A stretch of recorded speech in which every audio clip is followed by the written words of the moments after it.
I'm Stacy Forbes, video documentarian. So tell me about the beginning of America's Band of Boys. Well, it all started with a meeting I had with Joel Oberman, who is the owner of Pretorius Music and Television, which is a really, really small firm in Northridge, California. I see. Really small. So he was the executive producer on the show and basically everything else, you know. So, yeah, I had this meeting for my final project for Advanced Media Studies at UCLA. It was a total fluff class, easy A. But I was really excited at the chance to pick his brain. Hey, Joel. Hey. What the hell is this? Mr. Oberman. Yeah? I'm Stacy. If you people are from SAG or AFTRA, you can just march your asses out of here right now. What? No. I'm Stacy Forbes, and this is Greg Brady. I spoke to you on the phone about an interview. Some school thing, right? Yeah, this student, Tracy Forsh, or something like that. A little cutie, totally naive of the complexities of production. She comes in for an interview, so I figure, what the hell, come on in and learn something, kid. Yeah, you know, he mentioned on the phone that he was currently entrenched in some secret joint venture. Sounded really interesting. So, in prepping for our meeting, I did a little background search on him. Well, I IMDb'd your career, and it is certainly full. It seems as though all of your talent is performing in Europe and South America. There is a huge market in Europe, particularly in Scandinavia. You have no idea how much they miss ABBA. And in South America, they're very big on the romantic crooners. Much like Heavy B here, he's one of mine. Oh, okay. Yeah, I see. Now, a lot of people would probably lie to you and tell you that I don't handle any big names. But you have to remember something, Tracy. The entertainment business, it's very much like its own universe. There are big planets and there are small planets. And there's a bunch of stars, and they all revolve around a ball of capital. I think I see. So, what about this new project? Are you ready? America's Band of Boys. America's Band of Boys? Codename ABOB. Picture this, a nationwide competition involving thousands of good-looking young men who must not only be able to harmonize well together, but must be able to draw on the attention of millions of young girls, and probably a few boys too. So, if I understand you correctly, you'll hold auditions in the various major cities. The fringe towns, not the big cities. It's more cost-effective, and there's better chances of finding all those diamonds in the rough out there. To be honest, Mr. Oberman, it sounds like it's been done before. Really? Yeah. Little Miss USC plays it with the hard-hitting interview shtick. Tells me my idea's been done before. Hilarious. So I brought up some really valid points, if I do say so myself. Have you ever seen a CIS, Tracy? NCLS? Celebrity dancing? Please. The bottom line is that it has all been done before. He had a point there. I guess you can't argue with experience. Joel Oberman hasn't survived the entertainment business for 5.5 years by being thin-skinned. No siree. But this little fireball, she gave me a brilliant idea. You know, I just had a brilliant idea. Why don't you and your camera guy tag along with me and make me the subject of a behind-the-scenes documentary? What, now? Why not? Thanks, but I can't. Sure you can. I still have class this semester. Oh, cut the class. You're talking about the opportunity of a lifetime here. Well, now, we already have our intro, such as it is. Now, all you have to do is follow me around for the next year, catching everything behind the scenes that goes on. I don't know what to say, Mr. Oberman. Call me Joel and say yes.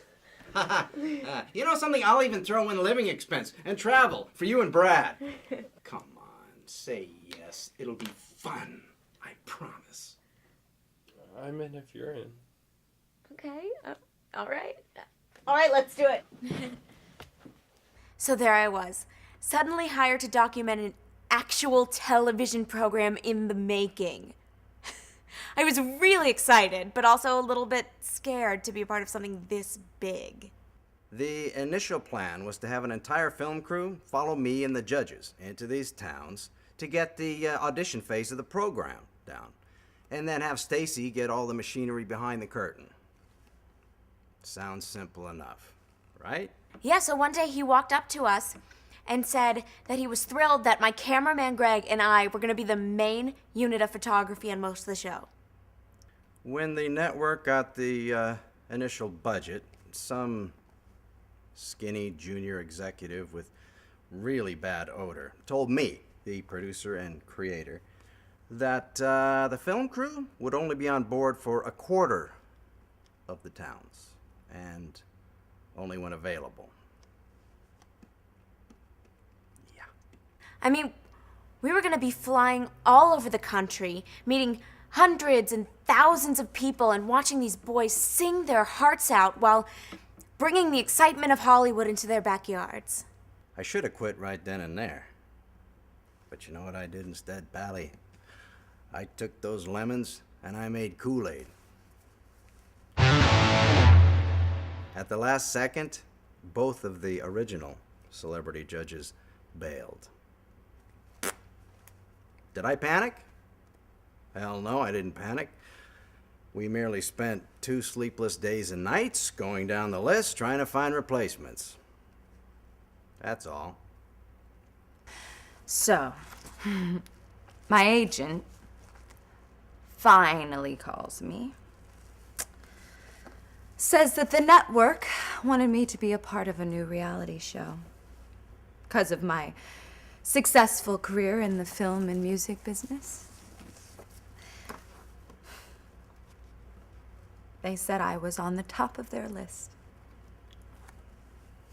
It's a bloody mystery how the hell they found me. I was on a boat, for cross sake. Alone. I think. To be brutally honest, I'm not exactly sure where the fuck I was.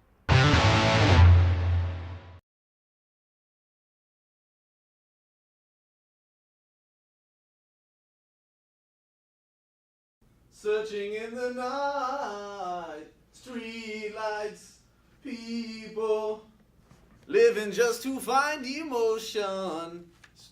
Street lights, people. Thank you. No. Wank of bloody socks. Is it lunch yet? Can I try again? You do, I'll blow my brains out. We ran a bit behind on pre-production. You see, I wanted to start in the northern states. We finally got started on the audition tour right after Joel got out of Promises. We started in the southern states. At the last minute, the network, in other words, my favorite skinny, smelly executive, decided to save even more money by putting us on buses. Buses. Joel told all of us that he decided that we should all be taking buses so we could get the true flavor of the towns we were visiting. Sounded great to me. I argued with that cheap bastard for a whole 15 minutes before finally giving in to the buses. But I would not give in to doubling and tripling everyone up in the motel rooms. Score a victory at Joel's cool handling of that. Well, it was funny because he kept throwing things at the walls of the buses, which made it seem like he wasn't so happy about the way things were going. But he said it was part of his anger management therapy. Just sing in the rain, the clouds so dark above. There's sunshine in my heart. I'm ready for love. We did wonders for the local economy of the towns. And the people, they welcomed us with open arms. So, how long have you two been involved with the show? Oh, about 2 weeks. Yeah. So it must be really exciting having the tryouts here in Elk Sack. No, not really. Oh? Truth be told, most folks can't wait for these faggots to get the hell out of town. Yeah. Another screw up was using local hires to filter the contestants. We wound up seeing everyone's half-deaf son to a hair-lipped kissing cousin. What kind of people are y'all? Friggin' piss bored, lady. Can I get more soda? His daddy is serving in Iraq. That's so nice. God, I'm sorry, lady, but thanks for coming in. Y'all are evil. Come on, sweet boy, let's go. Come on, it's okay. Come on, let's just go home. Wait! Can I have that? Y'all can just burn in hell for all I care. Come on. I love stuffed animals, especially those ones with the little sparkles on them. I adore them. When I was on tour, I collected dozens and dozens of them. Straw had this habit of bringing these little fucking stuffed animals on the bus. Christ, they were bloody everywhere. Yeah, the buses were really nice. Except for one time we had to stop and fix a problem with one of the bathrooms. Somebody thought it would be funny to shove a bunch of stuffed animals down the toilet. We had to switch out this bus in the middle of nowhere. Replacing all of the clothes and luggage cost me a fortune, and we lost an entire day.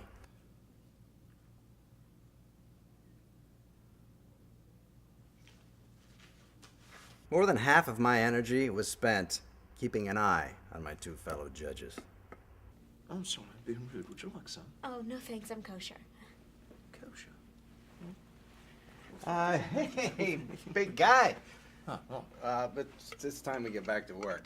wait just a minute. I was just Yeah, I talking know. with a nice little lady. Well, I know that, but you know what? We got stuff to do, and sorry about that. I think the little lady had a crush on me. Well, it was funny because we never actually found out the name of the British judge. But Joel said it added some mystery to the show. Stopped using my name years ago. Too many paternity suits, you know. I have allergies. Yeah, me too. To this fucking gig.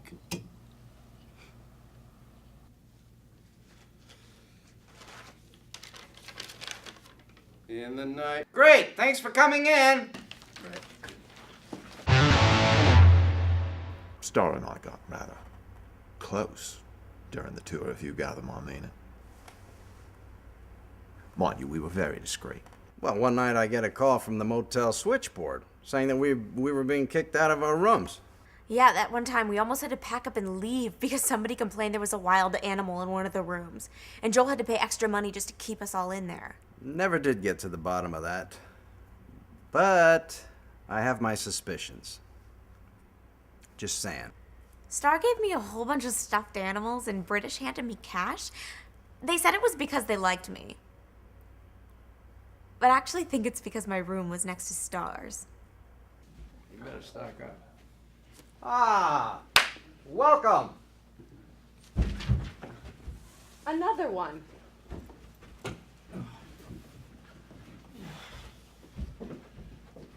Well, there you have it. Well, the funny thing about documenting a TV show is that life can find a way to sneak in. Excuse me? I'll call you back. Son, you'll have to wait until you're called. I can't sing, Well, you're here now. You might as well try. but Come on, hun. You can do it. Pull it from down low.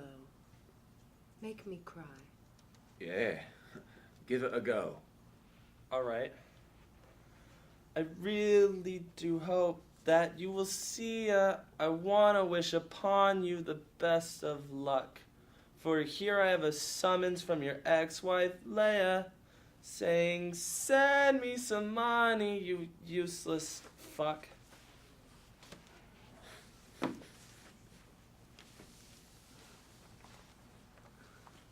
I don't know that one.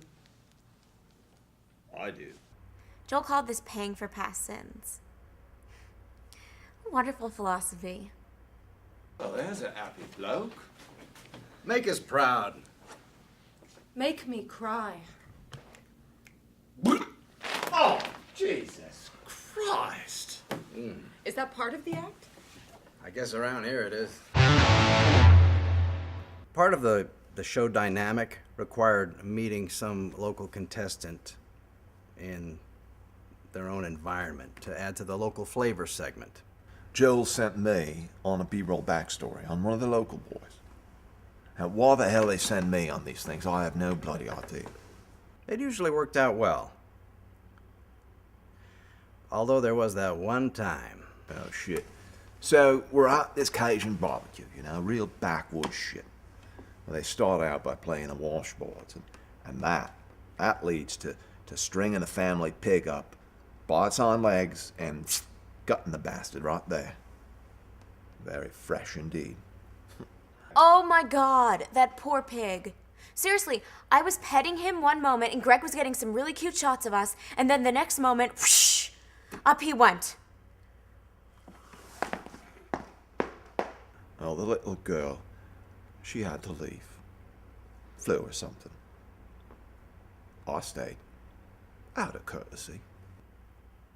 I was totally unaware of what was going on because I was too busy setting up the next week's schedule with my favorite stinky pinhead executive. Why? Because for the past 24 days I've been to 16 toothless trailer towns where inbreeding has been elevated to an art form. That's why. So soon after, the host hands me a glass jar with some liquid in it.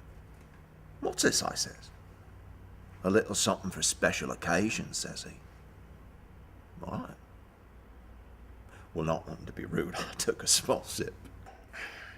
I've been sheriff of this town, Coon Bend, for about 3 years now. I mean, you name it, I seen it as sheriff.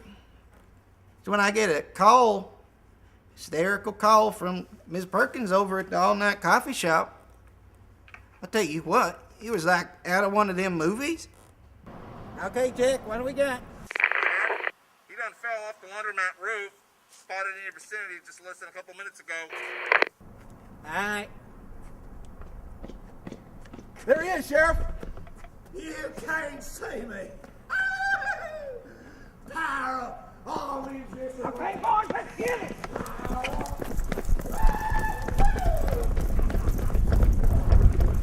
He's coming, boys. And he kept on going on about, you can't see me. Ain't no way you can see me because I'm transparent. Oh, powerful. I'm invisible. Slippery. I'm invisible. When you kindly shut the hell up. You can't see me. You can't see me. I have since found out that our British friend apparently starred in a series of Indonesian X-Men ripoff films, playing a superpowered invisible mutant by the name of Transpero. It was about the fact he was covered in hog fat. We massed him to the ground, subdued the suspect before there was any further incident. I woke up on the floor of some dingy cell, covered in a blanket, smelling like a slaughterhouse. Joel standing over me, looking none too happy. He broke about half a dozen laws, looking to spend himself a heap of time in our local jail. That little stunt cost about a week's worth of living expense from all of us. We had to shut down for a couple of days. And on top of that, we had to audition the sheriff's talented Siamese twin brothers. Side by side on my piano keyboard. Oh Lord, why can't we? Yeah, after a while, I think I was starting to understand how it all worked. I called my agent and I said, get me off this piece of doo-doo. But he said that I couldn't break the contract without forfeiting the money. I'm not sure, but I think I probably have a few dozen kids floating down there by now. I was about to call the president of the network and tell him that I quit, when finally, something went right. Well, just when you think all is lost, somebody appears out of nowhere that just changes your outlook on everything. I found my first member of ABOB. He was a good-looking kid with an amazing voice. He made me cry.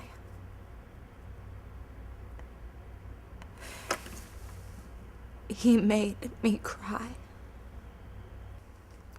Darn bloody good he was. See, I knew if I just stick with it, it all works out, just like I planned. God, I love this business. Yeah, so we're now gearing up for season 2 of ABOB. Joel said that the network loved how we handled season 1 so much that they saw no need to interfere with oversight or additional money. Yeah, some things never change.